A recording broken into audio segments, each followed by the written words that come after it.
Nate Taylor, our Chiefs insider from ESPN, joining us in the studio. How you feel? We were talking during the break that I feel like post game went kind of quick last night, and so which was nice. And then you get home, and there was still like the 14th or 15th inning of the baseball game. We'll get his try that. There we go. There we go. I think it was. I think I got home in the 15th inning. Okay. Okay.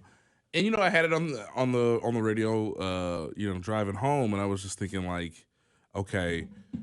I was just doing math in my own head of like, okay, when is Ohtani up, and who? At that point, they'd stop pitching to him. Right, but what was so funny was like, we're asking so much from the 9-hitter just to get on, so that I could at least see Ohtani be at the plate, and then of course the Blue Jays were like, "You gonna swing at any balls? Any?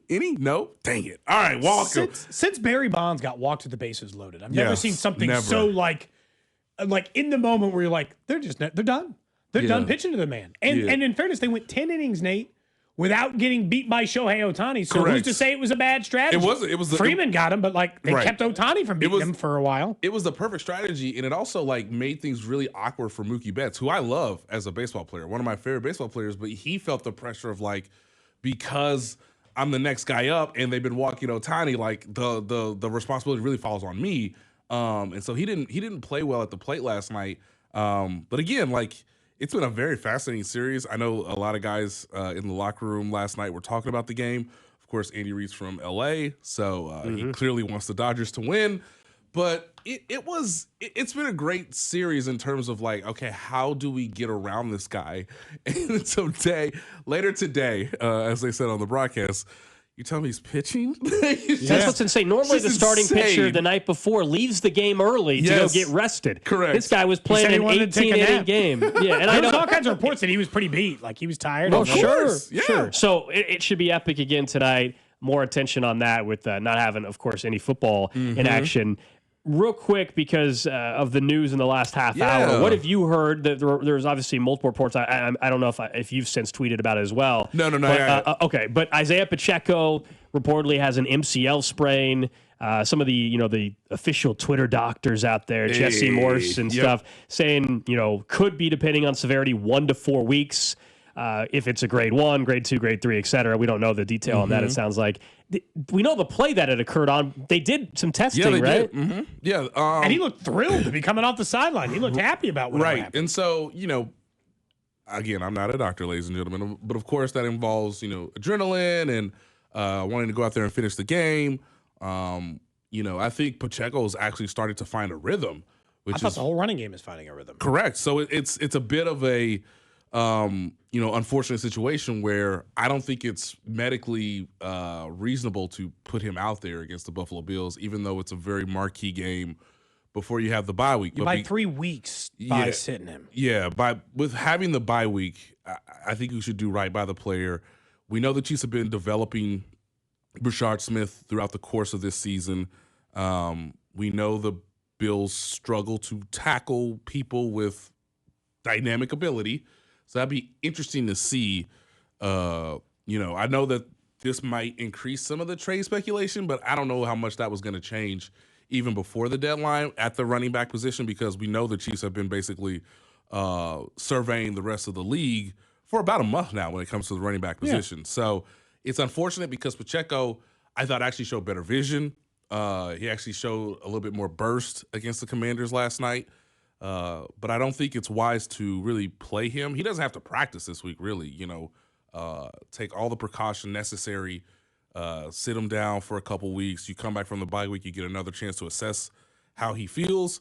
Who knows if they'll make a trade again at the deadline, which is November 4th, so they will not be, they won't be playing that week. But it's it makes for an unusual game plan because you still have the best short yardage running back in the league in Kareem Hunt, but say that again. Say that. That's what's amazing. Yeah, you have the best short yardage running back in all of football in Kareem Hunt. Now, how effective will he be if you increase his workload? Because he's the veteran, so you would assume he would get the start. I know people have asked me on many occasions, what does Elijah Mitchell do? Well, I guess we'll find out, guys. I was going to say, will it be Mitchell? Will it be Clyde? Will it be Carson Steele? They technically have a bevy of guys who have run the ball. Carson Steele them. is kind of interesting to me because he gives you a little bit more flexibility with some of the special teams shenanigans that the team has so had. he'd have to be elevated, though, right? Yeah, correct. Whereas Jack Cochran know what holding is? We'll get to that later. Look, I'm not trying to pick on the man, but so Nico Remigio has had multiple good kickoff returns that have just been wiped away because a guy can't sort of understand, like, you can tug a guy for like half a second, but then you got to let him go, based on the change of direction of the returner. This is just simple football. And Jack Cochran was like, nah, baby, I cannot let you tackle Nico Remigio. So if you wanted to elevate Carson Steele, who knows? He could maybe give you better production on special teams just as much as giving you perhaps another option in the backfield if you like what you see more in practice from him versus Elijah Mitchell. Now, we've not seen Elijah Mitchell before. He would have, I think, based on veteran status, he would be the guy most likely next in line. But, hey, you've been scheming all these plays up for Brashard Smith. Let's see him next week against Buffalo, and let's see how he does on a pretty, nice stage for the midpoint of your rookie season. Patrick Mahomes last night, we've been discussing it all day here. He's in the middle of his best run since 2021? 2022. 21-22, right? Yes. Okay. Yeah. 2022, he was excellent. Because this is the first time since 21, though, I think that he's had, 3 touchdowtouchdowns and 250 yards in 3 straight games. So that's what we were basing out. But obviously MVP season and all that for sure. And is it just what are you seeing? Because he's throwing 25-yard ropes out there. He's of course manipulating defenses. Yep. He's doing it all. He looks so confident and comfortable doing it for the first time in a couple years. And because of his ability to be very accurate within the pocket, it actually frees up him to play his play style. And that was one of the things I asked him after the game is, okay, you were pretty good within the pocket. And I can look up the numbers here pretty quickly, but outside the pocket, guys, he was lethal yesterday. Yeah, he's a monster. So because he now has guys who have been in the system multiple years, obviously Hollywood Brown, Xavier Worthy, Rashee Rice coming back from the injury and the suspension, Travis Kelce still ad-libbing routes, he can manipulate zone coverage. And the problem for the Commanders and the problem for the Bills, unless you want to go really against the grain, is you have to play zone against these guys to keep a lid over Tyquan Thornton run by you. Or, hey, let's not put you in a one-on-one matchup with Xavier Worthy because that's what got Juju so open was running zone. He just sat there 30 yards down the field or whatever it was. So it's just one of those things where Patrick Mahomes on the run, this is via Next Gen Stats, ladies and gentlemen, was 6 of 8 for 86 yards, 2 touchdowns, a passer rating of 149. I mean, come on. Like, what are we doing, man? Which means you're getting obviously, suitable protection. You're getting multiple guys in the routes, which is what Andy Reid always loves to do. And that was one of the struggles, I think, from a coaching standpoint that he had last year. Because Mahomes was getting hit so much, because they did not have viability at the left tackle position, you had to actually, you should say, hey, maybe we should have just 3 guys in the route, not necessarily 5 or 4, depending on the down and distance. Well, now you're flooding these zones because you're having 5 guys in the routes and 2 of them are going deep. So that allows Juju Smith-Schuster. They put Bobby Wagner in a torture chamber for that touchdown for Rashee Rice, where it's just like, well, what do you do? Well, you're a statue, sir. That's what you are. You've become a statue because that secondary move from Rashee Rice just creates so much, separation and opening within the zone. And then, of course, I think it's very fascinating that Travis Kelce's best game of the season comes with having just a complementary of speed around him to where the defense can't necessarily key on him with 2 defenders at all times like the Eagles did in the Super Bowl because, hey, we only have to worry about 1 guy beating us deep in Xavier Worthy. Well, now they have multiple guys that can do that. What's funny is they're not even having to go way down. Like in this game, they didn't have to go way down the field. They just beat him to death 10 to 15 yards at a time. Right. It wasn't even like that's right. Ball didn't go 40, 50 yards on the field. Hell, I'm not even sure he had an attempt that was that deep in the game. Like I think he just beat him up in the middle. In terms of air yards, he only had 2 passes that were 20 or more yards past the line of scrimmage via air yards. Of course, he was 2 of 2 for 56 yards. Pass rating of 118. One was Juju Smith-Schuster. And was the other and the other one was Travis Kelce on the 31-yard completion on the yards after the catch. That was a 38-yarder. You're thinking of the corner route, which again, like I talked about earlier, like that's them flooding the zones where I think it's either Taekwon or Xavier sort of pushing that perimeter defender. If they're playing like that would have been Taekwon, I think. It was the 30 when he got behind the entire defense on the play that broke up and he was down towards the sideline. Right. Yeah. Yeah, I know which one you're talking about. So those, again, like if I'm the corner there and my responsibility is to play some variation of cover 3, cover 4, okay, no one can get behind me. I got to keep everything in front and keep my eyes on the quarterback. Well, if the receiver's burning me and pressing me up the field 20, 25 yards, man, that 15-yard hole is going to be there every single time. And that's where Kelce can be what he has always been throughout his career, which is just devouring zone coverage and knowing how to sort of tweak his route to give himself even more space between defenders. We got Nate Taylor from ESPN, our Chiefs insider, hanging out with us here on Cody and Gold. Yeah, when you're looking through like some of the other stuff and this is where like the blowouts and everything else kind of in between it, Nate. I think what stood out is for the last 2 years, I had to watch the Chiefs grind through it, and we all kind of got used to it. They're a good football team. Yep. We understand that. They won 15 games. They know how to win. They know how to win in the playoffs. They get all that stuff. They're kicking teams' ass again. Yeah. Like if I were other teams, even though they're 5-3, that would be the most concerning to me.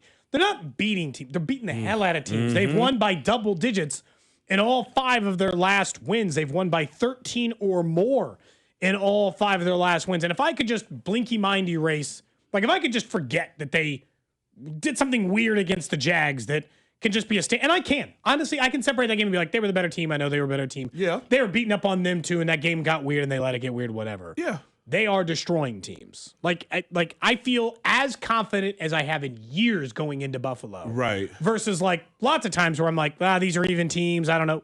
They're better than Buffalo. Yep. I mean, they'll beat them, but they're a better team than Buffalo. I wasn't as sure about that the last couple of years. Yeah, I would still like them to go out there and prove it, to your point, Cody. Sure.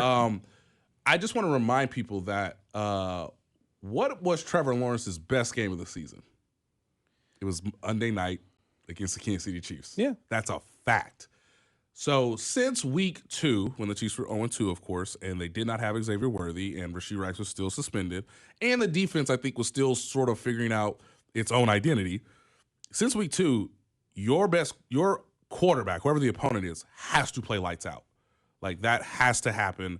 And they got to play their best game. Yeah, that's fair. Because Jared Goff didn't, and they lost. Correct. Lamar Jackson a couple weeks before that did not. And they lost. Yep. And give credit to Trevor Lawrence too, because he had the fumble on 4th down on the 1-yard line. He should have had a pass that was intercepted, of course. So the Chiefs, didn't convert there.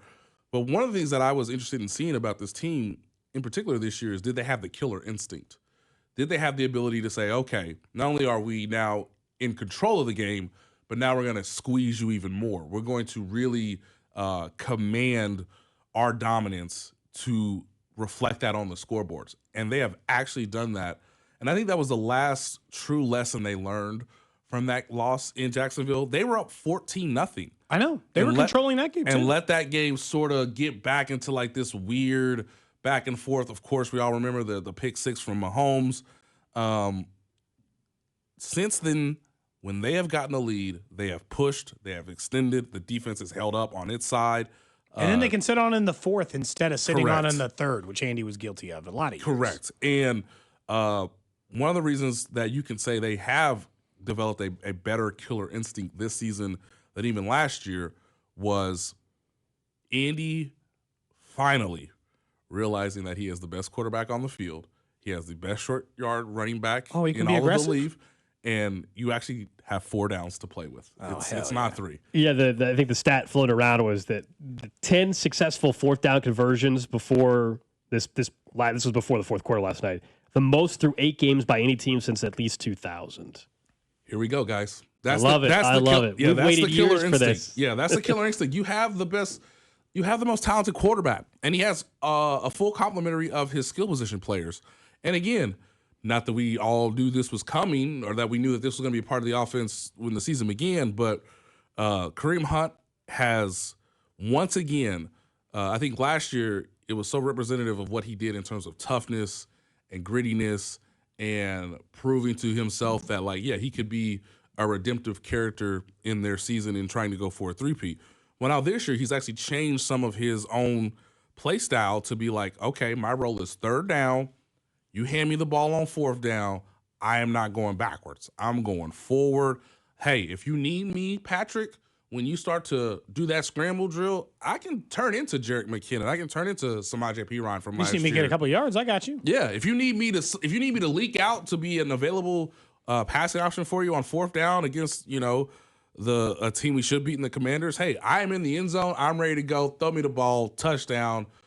Like, this is him building trust. And so, yes, the offensive line deserves a ton of credit for this fourth down success, but there should be no reason why Andy and Matt Nagy should go into these games not thinking we have 4 downs to get 10 yards, and our defense is not a liability anyway. So even if we're unsuccessful for whatever, random reason on that particular down, it's not like the game is going to immediately swing in the other team's advantage from a momentum standpoint, because you still have obviously quality players on the defensive side of the ball. I'll ask you the question. We talked about it last week, so I think it's good. It's even better today. So like I had said earlier in the show, I think the reason the Chiefs defense doesn't get the credit is the same reason like a good offensive team who doesn't hit home runs doesn't, or a good offensive team who doesn't score touchdowns or Mahomes, whatever, right? Yep. They don't have sacks, so people don't want to respect them. I pointed out earlier in the show, they are top 5 in yardage allowed per game. They're 4th. They are number 2 in points per game allowed. They are top 3 in yards per play allowed defensively. Everything except sacks points to this is as good of a defense as someone like Denver. Yeah. A team that people like gush over and over again. What do you think? And I made us last week when we did this, I said, leave out Spags for a minute because I understand he's a huge part of it. And scheme is certainly part of what they play. Why are they so good talent-wise on defense? Why is this working? I think it's linebackers. Gold mentioned secondary. It's probably a combination of the two, but what is working for them defensively? I'm glad you asked me this, because I think this is something that I need to actually nail down and get some substantive reporting in terms of writing about this for ESPN.com, because they are the they're not the headline for this team right now because of the offense. I think, and I know this sounds so simplistic and not sexy, when they hit you, you go down. They're physical. They're a physical defense, and I wouldn't say that about every Chiefs defense. Right? They tackle. And this was one of my biggest concerns when Justin Reed was not re-signed and he went to New Orleans, was that, hey, man, that guy was one of the best tackling players in the open field, even though he had some deficiencies in coverage, even though he was losing maybe a step in terms of quickness and speed. But, man, when he hit you, you went down. And they have done such a good job at tackling to where it is not something that you can put on the highlights. It just isn't. But again, we have all this tracking data, and so I'm looking at it right now where you say, hey, missed tackles. Per Next Gen Stats, they only had 3 missed tackles the entire game. And they might have all been in the first drive. Well, I think because in this third quarter, right, they were hitting everything short. They couldn't get anything going in Washington. But. Right. And some of that is, too, hey, give credit to Marcus Mariota. He's still very slippery in the within the pocket when the play or the pocket sort of collapses and the play doesn't go according to structure. 3 missed tackles. People have always wondered, hey, as much as Steve Spagnuolo loves Nick Bolton, as much as he's more of a cerebral, instinctual, intangibles-led defender who's a true leader, when he hits you, you go down. Chamari Connor used to have a real issue last year about over pursuing, which would lead to missed tackles. He's actually cleaned a lot of that up.